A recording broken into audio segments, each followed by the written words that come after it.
Bismillahirrahmanirrahim. Assalamualaikum warahmatullahi wabarakatuh. Di sini kami mendapat materi mengenai politik hukum Islam. Di sini saya sebagai pemateri pertama, langsung saja di sini saya akan menjelaskan mengenai pengertian daripada politik Islam itu sendiri. Politik berasal dari bahasa Yunani dari kata polis yang berarti negara atau negara kota. Kemudian kata itu berkembang menjadi kata politis yang berarti warga negara. Kemudian kata itu berkembang lagi menjadi politikus yang artinya kewarganegaraan. Kemudian dalam bahasa Indonesia, politik itu diartikan sebagai ilmu atau pengetahuan mengenai ketatanegaraan atau negara. Sedangkan dalam kamus politik itu diartikan sebagai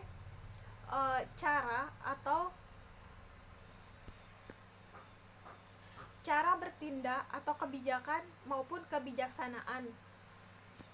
Kemudian kita berbicara mengenai politik hukum itu sendiri. Politik hukum adalah legal policy yang telah atau akan dilaksanakan oleh pemerintah itu sendiri. Kemudian dalam Islam, politik hukum itu disebut sebagai al-siyasah as-syariah yang merupakan pengaplikasian daripada al-maslahah mursalah, yaitu mengatur kesejahteraan manusia dengan hukum yang ketentuan-ketentuannya tidak termuat dalam syarak. Sebagian ulama berpendapat bahwa politik hukum Islam itu sebagai perluasan pemerintah untuk merealisasikan kemaslahatan selama hal tersebut tidak melanggar syarat-syarat dalam agama. Oke, sekian hanya itulah uraian singkat mengenai pengertian daripada politik Islam. Materi selanjutnya akan disampaikan oleh teman saya. Sekian dari saya. Wassalamualaikum warahmatullahi wabarakatuh. Assalamualaikum warahmatullahi wabarakatuh. Di sini saya sebagai pemateri kedua yang dimana menyampaikan tentang pemikiran politik hukum Islam di Indonesia. Di dalam Islam, politik itu disebut asyasah syar'iyah. Asyasah artinya negara, syar'iyah artinya aturan-aturan. Asyasah arsiyah ini merupakan aplikasi dari al-maslahah mursalah. Al-maslahah artinya kemaslahatan, mursalah artinya kemaslahatan umat. Jadi untuk mencapai politik hukum Islam itu harus melalui kemaslahatan umat, atau cara pengaplikasiannya itu harus melalui maslahah mursalah. Negara dan agama tidak dapat dipisahkan, atau bisa dikatakan dengan dua sisi mata uang yang dimana saling membutuhkan satu sama lain. Negara butuh agama untuk membangun nilai-nilai peradaban dalam berbangsa dan bernegara, dan agama membutuhkan negara demi penegakan hukum dan keteraturan sosial. Menurut pemikiran Mahfud MD, secara yuridis konstitusional, negara Indonesia bukanlah negara agama, bukan pula negara sekuler. Menurutnya atau menurut pemikirannya, Indonesia adalah religious nation state atau negara kebangsaan yang beragama. Indonesia adalah yang menjadikan ajaran agama sebagai dasar moral sekaligus sebagai hukum material dalam penyelenggaraan kehidupan berbangsa dan bernegara. Karena itu jelas dikatakan bahwa salah satu dasar negara Indonesia adalah ketuhanan yang Maha Esa. Oke, sekian dari saya. Kurang lebihnya mohon maaf. Wabillahi taufiq wal hidayah. Assalamualaikum warahmatullahi wabarakatuh. Assalamualaikum warahmatullahi wabarakatuh. Di sini saya sebagai pemateri ketiga. Di sini saya akan membahas sedikit tentang apa saja produk hukum Islam di Indonesia. Terhitung sejak tahun 1970-an sampai sekarang, dinamika hukum Islam dan transformasi hukum Islam telah berjalan sinergis searah dengan dinamika politik di Indonesia. 3 fase hubungan antara Islam dan negara pada masa Orde Baru, yakni pada ada tiga, yaitu pertama fase antagonistik yang bernuansa konflik, fase resiprokal kritis yang bernuansa strukturalisasi Islam, dan fase akomodatif yang bernuansa harmonisasi Islam. Dan Abdul Ghani Abdullah mengemukakan bahwa berlakunya hukum Islam di Indonesia telah mendapat tempat konstitusional yang berdasar pada tiga alasan, yaitu yang pertama alasan filosofis. Ajaran Islam merupakan pandangan hidup, cita moral, cita hukum mayoritas muslim di Indonesia, dan ini mempunyai peran penting bagi terciptanya norma fundamental negara Pancasila.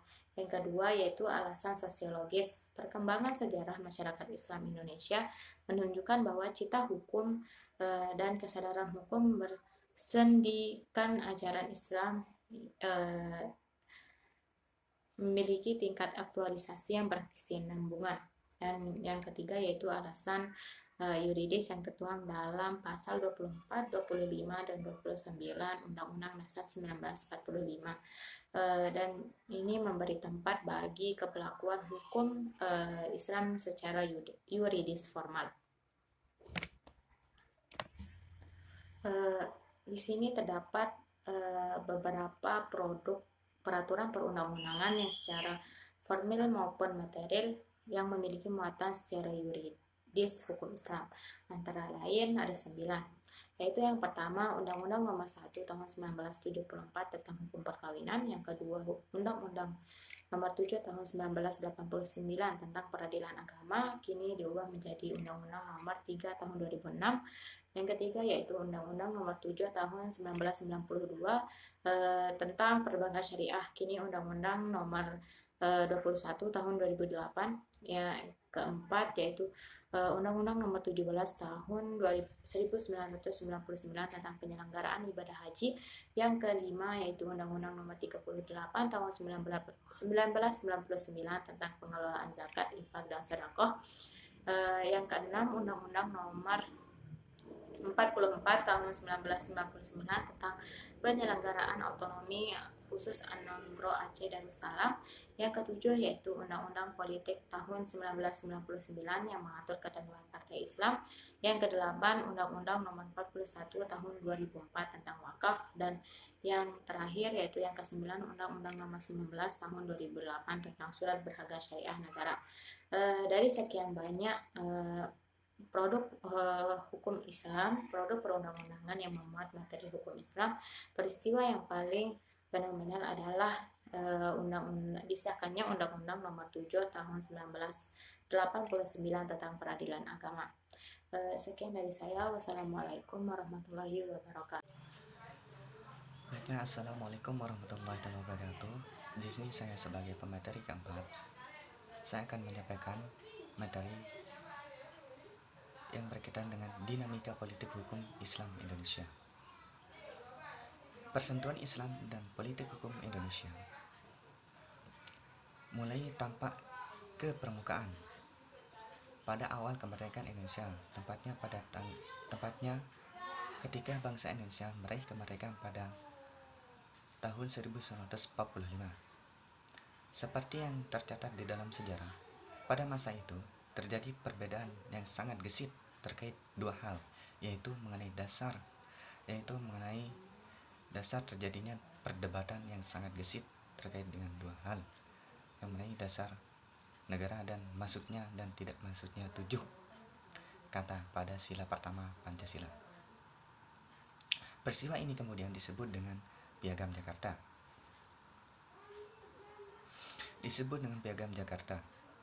Karena itu menurut Menteri Agama Orde Baru Jenderal Alamsyah Ratu Perwira Negara Pancasila adalah hadiah terbesar yang diberikan oleh umat Islam kepada Republik Indonesia. Perihal kekuasaan dari pemerintah Orde Lama dengan Orde Baru berimplikasi kepada munculnya krisis politik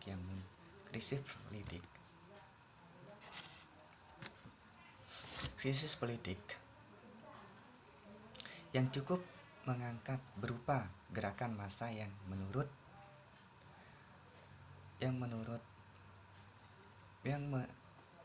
gerakan massa yang menuntut pembubaran PKI serta tuntutan penambahan sistem politik dan pemeliharaan keamanan negara. Pancasila terjadi pada tahun 1966, yaitu dengan dikeluarkannya Surat Perintah 11 Maret Supermar yang kemudian berakhir dengan mencabut mandat Presiden Soekarno oleh MPRS dan pengangkatan Soekarno sebagai Presiden kedua Republik Indonesia.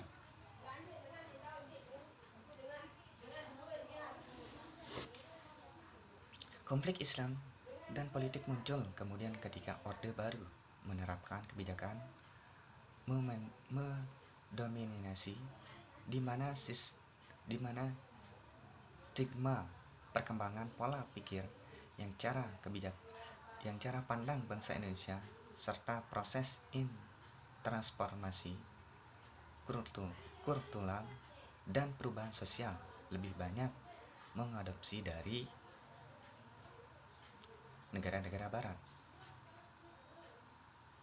Mungkin hanya itu yang dapat saya sampaikan sebagai pemateri keempat. Kurang lebihnya, Assalamualaikum warahmatullahi wabarakatuh. Assalamualaikum warahmatullahi wabarakatuh. Saya sebagai materi akhir pada materi politik hukum Islam akan menjelaskan sedikit mengenai gagasan positivisme Islam sebagai bentuk penerapan politik hukum Islam. Pada dasarnya positivisasi atau bisa kita sebut memasukkan hukum Islam ke dalam hukum undang-undang yang ada di Indonesia adalah itu sebagai bentuk pengaplikasian dari politik hukum Islam. Tapi tidak semena-mena ketika kemudian hukum Islam dimasukkan ke dalam undang-undang yang dipakai di Indonesia atau bisa kita sebut sebagai hukum positif yang ada di Indonesia. Untuk memasukkan hukum Islam atau mempositivisasikan hukum Islam ke dalam undang-undang, haruslah yang pertama adalah harus memenuhi standar syariahnya. Apakah memang hukum Islam itu sudah patut tidak dimasukkan ke dalam hukum Islam. Kemudian dari contoh-contoh yang sudah diterapkan oleh Indonesia adalah dimasukkannya beberapa undang-undang atau beberapa peraturan Islam yang dimasukkan ke dalam undang-undangnya. Bisa saya sebutkan yang pertama adalah Undang-Undang Politik tahun 1999 yang mengatur tentang Partai Islam. Kemudian yang kedua adalah Undang-Undang Nomor 41 tahun 2004 tentang wakaf. Itu menandakan bahwa politik hukum Islam sebenarnya sudah terjadi, sudah diaplikasikan sejak dulu. Ketika undang-undang hukum Islam dimasukkan ke dalam Undang-Undang Positif Indonesia. Kemudian yang ketiga adalah Undang-Undang Nomor 17 tahun 1999 tentang penyelenggaraan ibadah haji. Itu kemudian yang terakhir ada PP Nomor 1 tahun 1946 tentang membentuk Departemen Agama. Jadi ada beberapa undang-undang yang memang dimasukkan ke dalam Undang-Undang Positif Indonesia. Hal ini yang dimaksudkan dengan positivisasi hukum Islam.